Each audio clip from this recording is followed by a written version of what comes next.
যেদিন মারা যাবেন আপনার স্ত্রী পর্যন্ত আপনার বেডরুমে রাত্রে যাইতে চায় না। যদি জিগায় কয় ঘরে লাশ ছিল, কথা কান্না দি এই ঘরে লাশ ছিল রে, ভয়ে আপনার বেডে কেউ যায় না। অথচ এই ঘরে বসিয়া কত গল্প গুজারি করলেন। দুনিয়ার থেকে বিদায় হওয়ার পরে নিজের স্ত্রী এখন আপনার রুমে যায় না ভয়ে। পৃথিবীর মানুষ, আল্লাহ বলেন প্রত্যেকটা মানুষ তার কৃতকর্মের জন্য আমি আল্লাহর সামনে জবাব দিতে হবে, কেউ বাঁচতে পারবে না। জবাব আমি আল্লাহর কাছে দিতেই হবে। আর কিয়ামতের মাঠটা এত মারাত্মক, এত একটা ভয়ানক, সেই মাঠটা এত স্বার্থপর, কেউ কারো হবে না রে। দুনিয়াতে বিপদে পড়লে কেউ না কেউ সাহায্য করে, কিয়ামতের কাঠির ময়দানে কেউ কারো সাহায্য করবে না, কেউ কারো সাহায্য করবে না।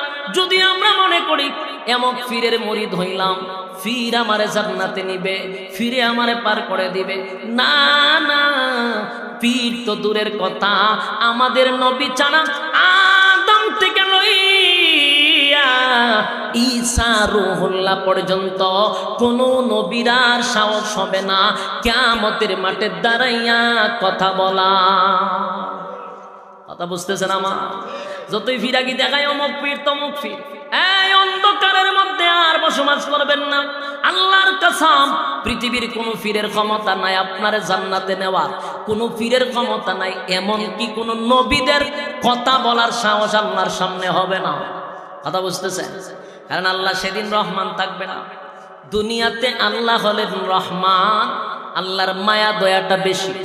নাস্তিকের জন্য মায়া, আস্তিকের জন্য আল্লাহর মায়া। আল্লাহর পক্ষে কথা বললো আল্লাহ মায়া করে, আল্লাহর বিরুদ্ধেও যদি দুনিয়াতে কথা বলেন আমার আল্লাহ কিন্তু আপনারা মায়া করে, মহব্বত করে। কথা কয় না?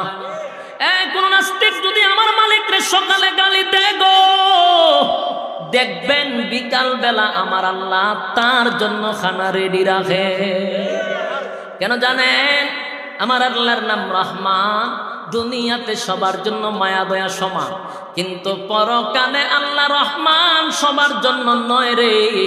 আল্লাহ নাফরমানের জন্য কাহার রূপ ধারণ করবে।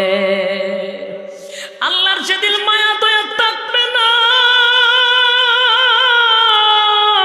সেদিন কোনো মায়া দয়া থাকবে না গো। নাফরমানের জন্য আল্লাহ কাহার রূপ ধারণ করবে। সেদিন এমন একটা ভয়াবহ পরিস্থিতি হবে, আল্লাহ খালি হুঙ্কার দিবে, হুঙ্কার দিবে। আদম নবীর থেকে লইয়া ঈসা রূহুল্লাহ পর্যন্ত সবাই যদি নিজের চিন্তা করবে আমার কি উপায় হবে, আমার কি উপায় হবে। আল্লাহ যে রাগান্বিত, আল্লাহর যে গুসা, আজকে দাঁড়াইয়া কথা বলার সাহস কারো নাই। আল্লাহ খালি হুঙ্কার দিবে, লিমানিল মুলকুল ইয়াউম লিল্লাহিল ওয়াহিদিল কাহার। পৃথিবীর রাজা বাদশাহ বেড়াগিরি কম করস নাই। আজকে কেউ আসুত না, একটু দাঁড়ায়া কথা বল। নমরুদ্দা, ফেরাউদ্দা, সাজ্জাদা, এরকম বড় বড় লিডারগুলি দাঁড়াইবার সাহস তো দূরের কথা, কোন নবী রাসূলগণ আল্লাহর সামনে দাঁড়াইয়া কথা বলার সাহস নাই রে। আর তোমার ফিরে বুঝি তোমার জান্নাত নিব? কথা কয় না দি? হায় রে দুনিয়ার মানুষ, হায় রে অন্ধকারের ভিতরে মানুষগুলি এখনো আছে শুধু ফিরের দোয়াই দিয়া চলে। আল্লাহ নিজে কোরআনে বলেন, কোরআনে আল্লাহ নিজেই বলছেন, ইয়াউমা ইয়াফিরুল মারউ মিন আখিহি ওয়া উম্মিহি ওয়া আবিহি ওয়া সাহিবাতিহি ওয়া বানিহি। কিয়ামতের কঠিন ময়দানে রব্বে কারীম বলেন, মা তার সন্তানকে চিনবে না, সন্তান মার পরিচয় দিবে না, বাবা তার সন্তানের পরিচয় দিবে না, স্ত্রী তার স্বামীর পরিচয় দিবে না, স্বামী তার স্ত্রীর পরিচয় দিবে না। যেখানে মা তার সন্তানকে চিনে না সেখানে ফিরে হইব জান্নাত নিব। কথা হয় না? ফিরে তো খালি জুড়ে জুড়ে শিক্ষার দিব, যেই পরিমাণ গরু খাইছি আল্লাহ খাইছি, যেই পরিমাণ বকরি খাইছি, ছাগল খাইছি, এটির জবাব কেমনে দিব? কথা হয় না? যেই পরিমাণ গরু ছাগল খাইছি, গুরুর বড় বড় উরুস কইরা 10টা 15টা খালি গুরু খালি জমা হয়েছে, 100টা গুরু জমা হয়, এটির জবাব দিতে পারবো? কথা কই না? এই জন্য এই বোকার মধ্যে কেউ পড়বেন না, এই দোকাত কেউ পড়বেন না। আল্লাহ রাব্বুল আলামিন বলেন হাশরের মাঠে রব্বে কারীম নাফরমানদের জন্য কাহার, আর মুমিনের জন্য আমার আল্লাহ হবেন রহিম। সুবহানাল্লাহ।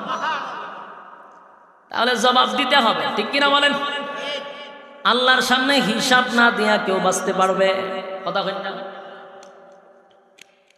হিসাব না দিয়ে বাঁচার কোনো সুযোগ নাই। পাই করে হিসাব দেওয়া লাগে। কথা বুঝতেছেন? পাই করে হিসাব দিতে হবে। মানুষের মধ্যে এমন একটা পরিস্থিতি হবে, তিনটা সময় হবে হাসরের মাঠে সবচেয়ে বেশি ভয়ানক। এর মধ্যে একটা হলো রেজাল্ট নেওয়ার সময়। রেজাল্ট বুঝেননি? ওই যে দুনিয়া নামক পরীক্ষা। দুনিয়াটা কি? পরীক্ষার হল। ইয়াদ আসেনি? দুনিয়া হলো পরীক্ষার হল। পরীক্ষা তো দুনিয়ায় দিলেন, আর রেজাল্টটা দেওয়া হবে হাসরের মাঠে। পাস করলেন না ফেল করলেন, হাসরের মাঠে দেওয়া হবে রে। সেদিন আল্লাহ রাব্বুল আলামিন বলেন হাসরের মাঠে রেজাল্ট দেওয়া হবে ডান অথবা বাম। ডান হাতে যারা পাবে আনন্দের সীমা নাই, বাম হাতে যারা পাবে দুঃখের সীমা থাকবে না। মনোযোগ দিয়ে শুনেন, একটা কথাও আমি কোরআনের বাইরে বলবো না। মনোযোগ দিয়ে শুনবেন। গিচ্ছা কাহিনী বিভিন্ন বুজুর্গদের গল্প আমি কোনো সময় বলি না, এই জন্য মনোযোগ দিয়ে শুনবেন। আল্লাহ আমার তেলাওয়াতকৃত আয়াতে বলেন ওয়ালাকাদ যারানা লিজাহান্নামা কাসীরাম মিনাল জিন্নি ওয়াল ইনস। আল্লাহ কয় বহু মানুষ এবং বহু জিনকে আমি আগুন দিয়ে জ্বালাবো এবং পোড়াবো।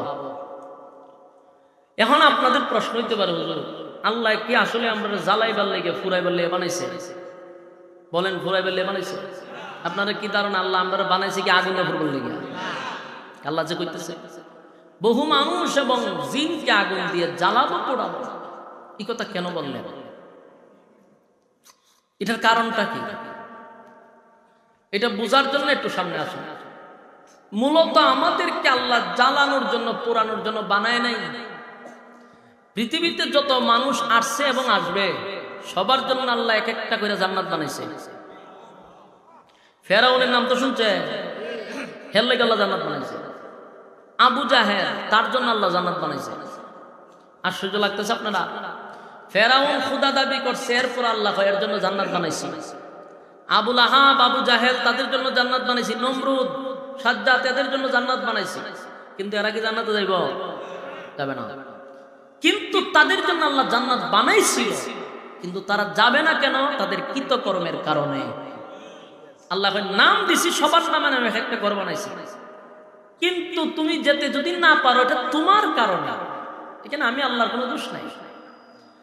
মনে করেন একটা এক্সাম্পল দিই, আমারে সরকারের পক্ষ থেকে একটা বাড়ি দিছে গুলশান, আমার নামে, এটা বলে এটা তোমাকে দিছি। এখন আমার কিছু কাজ আছে, আমার কাগজপত্র নিয়ে দৌড়াদৌড়ি করতে হবে, এটা আমার নামে লেখাইতে হবে, ঠিক কিনা? যে কাজগুলো রয়েছে আমি এগুলোর জন্য তো দৌড়াদৌড়ি করতেই হবে। মানে আমার ফোন দেবে যে ভাই বাড়ি আপনার কাগজপত্রগুলো ঠিকঠাক করেন। আমি ঘুমায় হইতেছি, আপনারা ঠিক করে না, আমারই সময় নাই, বাড়ি আমারে দিবা। তোর মতো অলসের জন্য বাড়ির দরকার নেই। তাহলে আল্লাহ জান্নাত তোর নামে দিছি, এটা তোর কাছে নিতে গেলে আমার কিছু নিয়ম কারণ আছে, এগুলা তুই যদি করতে পারস জান্নাত তোর। কথা বুঝেন নাই? তো ফেরাউন আল্লাহ জান্নাত দিছে, নমরুদ্দারও দিছে, আবু জাহিল্লারও দিছে, কিন্তু তারা এই কাজগুলা করে নাই, এই জন্য নিজের জান্নাত নিজে হারাইছে। আমরা যারা এখানে বসছি, যারা বসি নাই, সবার জন্য আল্লাহ জান্নাত বানাইছে। কিন্তু আপনার ধারণা হলো জান্নাত তো আমারই আল্লাহ দিবে, কিন্তু আমার কিছু কাজ তো আছে। এই কাজটা কি? এটা আল্লাহ বইলা দিছে। আমাদেরকে আল্লাহ অনর্থক এই দুনিয়াতে পাঠান নাই। একের অযথা যে দুনিয়াতে পাঠাইছে এটা কিন্তু ভুল, আমরা অযথা পাঠাইছি। মূলত এই পৃথিবীটা হলো একটা পরীক্ষার হল। বলুন কিসের হল? পরীক্ষার হল। আমরা দুনিয়াত কলেজ, ভার্সিটি, মাদ্রাসাতে পরীক্ষা দিই, সময় হলো 3 ঘন্টা। জান্নাতের তুলনায় এই দুনিয়ার সময়টা 60 বছর, এটাও 2 থেকে 2.5 ঘন্টা। বুঝেন নাই আমার কথা? সময় কিন্তু সমান। দুনিয়ার পরীক্ষা তো 3 ঘন্টা, আমরা পাঠাইছি দুনিয়া নামক পরীক্ষার হলে আমাদের জিন্দিগির সময়টা জান্নাতের তুলনায় 2 থেকে 3 ঘন্টা। পরীক্ষার সমান সময়। এই অল্প সময়ের ভিতরে পরীক্ষায় যদি পাশ করতে পারো, কমপক্ষে নিম্ন স্থলে কোন রকম পাশ করলেও এই পৃথিবীর 10টা পৃথিবীর সমান জান্নাত দেওয়া হবে। কোন রকম রেজাল্ট করতে পারবে, এর 10 কমপক্ষে 10টা পৃথিবীর সমান জান্নাত। আপনারা যদি প্রশ্ন করেন বলে হুজুর এত জায়গা আল্লাহ পাইব, ঠিক না? এটা এক সময় ছিল, কিন্তু এখন বিজ্ঞান পর্যন্ত স্বীকার করতে বাধ্য, এর থেকে বেশি জায়গা হইতে পারে। বিজ্ঞান বলে এক একজন মানুষের পিছনে যদি 100টা দুনিয়ার সমানও দেয় তারপরে জায়গা থাকবে। বিজ্ঞান বিশ্বাস করে এখন। কেন? এই সূর্য যে আপনারা দেখেন, দেখতে একটা বোলের মতো দেখা যায়, ঠিক না? সূর্যটা কত বড় জানেন? এই পৃথিবীর থেকে 13 লক্ষ গুণ বড় সূর্য। কত বড়? 13 লক্ষ গুণ বড় সূর্যটা। সূর্যের উপরে আমরা দেখি তারকা রাত্রের বেলা ছোট ছোট দেখা যায় না? এক একটা তারকা সূর্যের থেকে আরো বড়। বলুন তারকার সংখ্যা কত? বিজ্ঞানিকের বাপে পারবনি সংখ্যা বলতে। রাসূল নিজেও বলতে পারে না, কইছে আল্লাহ ছাড়া ভালো জানে, আল্লাহ ছাড়া কেউ জানে না। তাহলে কি পরিমাণ তারকা আছে! এক একটা তারকা যদি সূর্যের থেকে বড় হয়, সূর্য যদি পৃথিবীর থেকে 13 লক্ষ গুণ বড় হয়, আপনারা তো কইছে আল্লাহ পৃথিবীর 10টা পৃথিবীর সমান জান্নাত দিব মাত্র হয়। এই জন্য প্রত্যেকটা মানুষকে যদি আল্লাহ 1 লক্ষ পৃথিবীর সমান জান্নাত দেয় তাও জায়গা থাকবে। কথা বুঝতেছেন? বিজ্ঞান বিশ্বাস করে এখন। আজ থেকে 30 বছর আগে বিশ্বাস করতো না, এখন বিশ্বাস করে। কোরআনের প্রত্যেকটা কথার কাছে বিজ্ঞান মাথা নত করে। সম্মানিত শ্রোতা, আসুন, নিম্ন স্থলের জান্নাতীরে 10টা পৃথিবীর সমান জান্নাত দিবে আল্লাহ, যদি রেজাল্ট ভালো হয়। তাহলে বোঝা গেল আমরা পাঠাইছি কিসের জন্য? পরীক্ষার জন্য। অনর্থক পাঠায় নাই, অকারণে না। আল্লাহ কোরআনে নিজে বলছেন, আফাহাসিবতুম আন্নামা খালাকনাকুম আবাসাও ওয়া আন্নাকুম ইলাইনা লা তুরজাউন। আল্লাহ রাব্বুল আলামিন বলেন, বান্দারে আমি তোদেরকে অনর্থক বানাই নাই, অকারণে বানাই নাই, নিষ্প্রয়োজনে বানাই নাই। আবার শব্দ দিয়ে আল্লাহ বলেন কখনো না। অনর্থক বানাই নাই, নিষ্প্রয়োজনে বানাই নাই। প্রশ্ন আসতে পারে কেন বানাইছে? আল্লাহ সেটাও কোরআনে বইলা দিছে, ওমা খালাকাতুল জিন্না ওয়াল ইনসা ইল্লা লিয়াবুদুন। আল্লাহ রাব্বুল আলামিন বলেন, মানব এবং দানবকে আমি আল্লাহ বানাইছি একমাত্র শুধুমাত্র আমি আল্লাহর ইবাদতের জন্য। বলুন তো দেখি আল্লাহ আমরারে কেন পাঠাইছে? ইবাদত বন্দেগী করার জন্য, অনর্থক পাঠায় না। এ বান্দা কতদিন তুই ইবাদত বন্দেগী করবি, তোর সীমানা কতটুক আল্লাহ এটা বইলা দিছে, কুল্লু নাফসিন যায়িকাতুল মাউত। প্রত্যেকটা প্রাণী মৃত্যুর স্বাদ গ্রহণ করতে হবে। মৃত্যু পর্যন্ত হলো আমাদের এরিয়া, এই পর্যন্ত আল্লাহর গোলামি করতে হবে। আল্লাহ ছাড়া কারো গোলামি জমিনে চলবে না। অনর্থক আমাদেরকে বানায় নাই, রে নিষ্প্রয়োজনে বানায় নাই, অনর্থক বানায় নাই। একমাত্র শুধুমাত্র আল্লাহর গোলামির জন্য বানাইছে।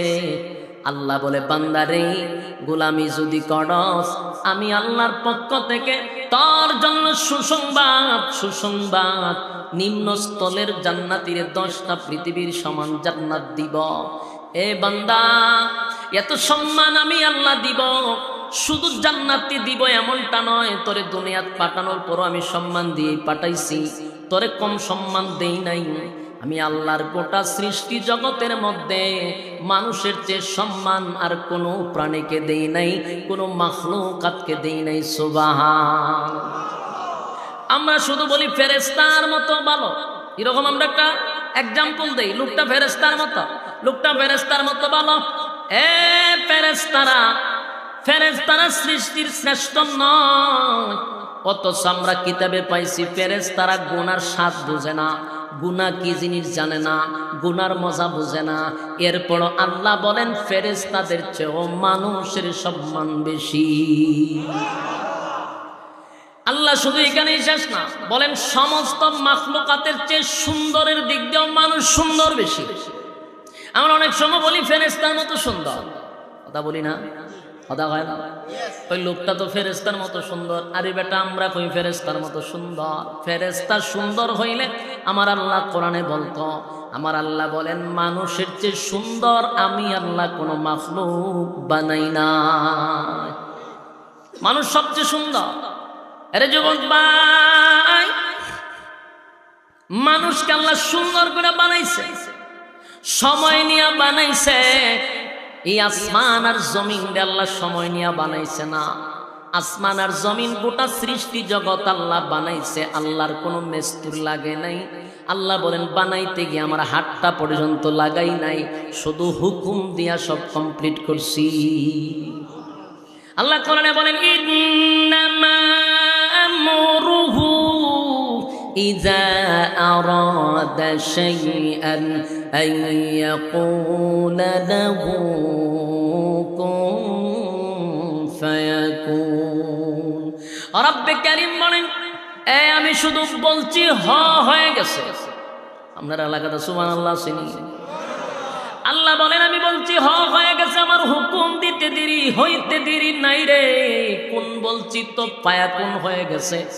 আমি আল্লাহ হাতটা পর্যন্ত লাগাই নাই, কিন্তু মানুষ তোরে বানাইতে গিয়ে আমি আল্লাহ হাত লাগাইছি। আমি আল্লাহ তোরে বানাইতে গিয়ে সময় লাগাইছি, প্রায় 300 দিন সময় লাগাইয়া তোরে বানাইছি। 10 মাস 10 দিনে বানাইছি। বান্দারে সময় লাগাইয়া বানাইছি, আমার কুদরতি হাত দিয়া বানাইছি, শ্রেষ্ঠত্ব দান করছি। সবার উপরে তোর সম্মান। ওয়ালাকাদ কাররামনা বনি আদম, আদম জাতিকে তো সম্মান আর মর্যাদা দিছি। যুবক ভাই কানি শেষ নয়। আল্লাহ বলেন সবচেয়ে সুন্দর কইরা বানাইছি। আমরা যখন চিড়িয়াখানার ভিতরে ঢুকি, হরিণ দেখলে কই হরিণটা সুন্দর, ময়না পাখি দেখলে বলি ময়না পাখি সুন্দর, খরগোশ দেখলে কই সুন্দর, টিয়া পাখি দেখলে কই সুন্দর, বিড়াল দেখলে কই সুন্দর, ভাগ দেখলে কই সুন্দর। আল্লাহ বলেন বান্দারে তুই যাদেরকে দেখা বলো সুন্দর, তাদের জবান যদি থাকতো তারা তোর সঙ্গে বলতো আমরা যে সুন্দর। এই কথাটা তো আল্লাহ কোরআনের কোথাও বলে নাই, কোনো জায়গায় কোরআনে বলে নাই। তুমি যে সুন্দর আমার আল্লাহ কোরআনে বলছে।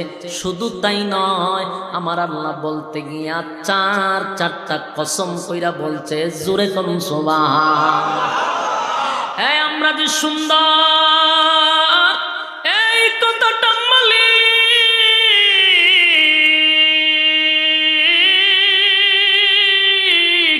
নরমাল ভাবে বলে নাই গো, আমার আল্লাহ 4টা কসম করছে রে। আর বান্দাদের উদ্দেশ্যে বলছে তোরে বানাইছি সুন্দর করে। কথাটা এমনে বলে না, আমার মালিক 4টা কসম করছে। 2টা ফলের কসম, 2টা স্থানের কসম।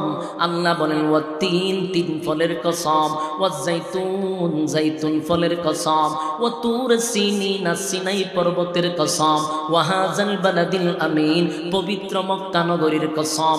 এই হলো 4টা কসম। এরপর আল্লাহ বলেন লাকাদ খালাকনাল ইনসানা ফি আহসানি তাকওয়িম। আল্লাহ 4টা কসম করে বলে বান্দা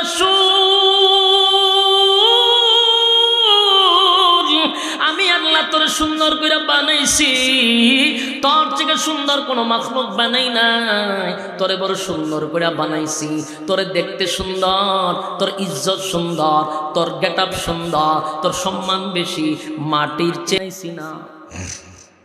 আবা হাসিবতুম আন্নামা খালাকনাকুম আবাসা ওয়া আন্নাকুম ইলাইনা লা তুরজাউন। আবার শব্দ দিয়ে আল্লাহ শব্দ করে বলেন কখনো না। তুই যা ভাবতেছিস বান্দা তোর ধারণা ভুল। আমি তোরে অনর্থক কেন বানাইব? তোরে যদি ঘুমাইবার জন্য বানাইতাম তাহলে গাদা যথেষ্ট ছিল। খাওয়ানোর জন্য বানাইলে সারাদিন গরু ছাগল খায়, কথা কই না দি? তাহলে গরু ছাগল বানাইলে চলতো। তাহলে তোরে কেন বানাইলাম? যুবক ভাই, রব্বে কারীম বলেন ওয়ামা খালাকতুল জিন্না ওয়াল ইনসা ইল্লা লিয়াবুদুন, তোরে বানাইছি আর দানবরে বানাইছি আমার ইবাদত বন্দেগীর জন্য। কথা কয় না কিসের জন্য? খুব খেয়াল করবেন, এই দুই জাতির আল্লাহ বানাইছে ইবাদতের জন্য। এই জায়গাটা খেয়াল রাখবেন। অন্য আয়াতে আল্লাহ বলেন ওয়ালাকাদ যারাকনা লিজাহান্নামা কাসীরাম মিনাল জিন্নি ওয়াল ইনস, আল্লাহ বলেন মানুষ এবং জিনকে আগুন দিয়ে জ্বালাবো আর পোড়াবো। খেয়াল করেন, ওই আয়াতে আল্লাহ কয় মানব এবং দানবরে বানাইছে ইবাদতের জন্য, আর এই আয়াতে আল্লাহ বলেন এরা দুই জাতিরে আগুন দিয়া পোড়াবো আর জ্বালাবো। তাহলে দুই জাতিরে ইবাদতের জন্য বানাইছে, ইবাদত না করলে দুই জাতিরই জাহান্নামে জ্বালাবে। এরপর আল্লাহ বলেন লাহুম কুলুবুন লা ইয়াফকাহুনা বিহা ওয়া লাহুম আ'য়ুনুন লা ইউবসিরুনা বিহা ওয়া লাহুম আযানুন লা ইয়াসমাউনা বিহা। রব্বে কারীম বলেন বান্দা শুন, আমি আল্লাহ তোরে বুঝার মতো একটা অন্তর দিছি রে বান্দা। এ বান্দা তোরে বুঝার মতো আমি একটা ক্ষমতা দিছি। বুঝার মতো ক্ষমতা কোন গরু ছাগলের, কথা কন্যা দি, বুঝার মতো ক্ষমতা গরু ছাগলের নাই, চতুষ্পদ জানোয়ারের নাই, এটা তোরে দিছি। লাহুম কুলুবুন লা ইয়াফকাহুনা বিহা ওয়া লাহুম আ'য়ুনুন লা ইউবসিরুনা বিহা। আল্লাহ বলেন দুইটা চক্ষু দিছি দেখার জন্য। কিসের জন্য দিলাম? দেখবি। কি দেখবি? আমার সৃষ্টি জগৎ দেখবি, আমি আল্লাহরে চিনবি। কিন্তু আমরা অন্তর দিছে বাবার জন্য, আল্লাহকে নিয়া অন্তর দিয়া ভাবি 14ই ফেব্রুয়ারিতে কিভাবে ফোন দেওয়া যায়। ব্রিজের নিচে দিব না পার্কের সিফাই দিব না কলেজের ছাদের উপরে দিব? কথা কন, এটা নিয়ে নিয়ে ভাবে। আর আল্লাহ বলেন চক্ষু দিলাম দেখার জন্য, এর চোখ দিয়া রূপবানের নাচ দেখে। আল্লাহ কয় ওয়ালাহুম আ'য়ুনুন লা ইউবসিরুনা বিহা ওয়া লাহুম আযানুন লা ইয়াসমাউনা বিহা। কান দিলাম শোনার জন্য, কিন্তু কান দিয়া কি শুনবি? কোরআন শুনবি। কিন্তু কানের ভিতরে ইয়ারফোন লাগাইয়া খালি ডান্স ডান্স ডান্স শুনে। আল্লাহ কয় তাহলে চক্ষু দিলাম কিসের জন্য, কান দিলাম কিসের জন্য, অন্তর দিলাম কিসের জন্য? তুই কোন কাজে লাগাইলি? এ বাংলা শুন, নিয়ামতের সঠিক কাজে যদি না লাগাস রে, এরপরে আল্লাহ পরের অংশে বলেন উলাইকা কাল আনআম, উলাইকা কাল আনআম যদি রাখতো ভালোই ছিল। আল্লাহ বলেন চতুষ্পদ জানোয়ারের মতো, এখানে হইলে ভালোই ছিল। পরের অংশে বলেন না না বাল হুম আদাল, তোরা চতুষ্পদ জানোয়ারের চেয়েও আরো নিকৃষ্ট।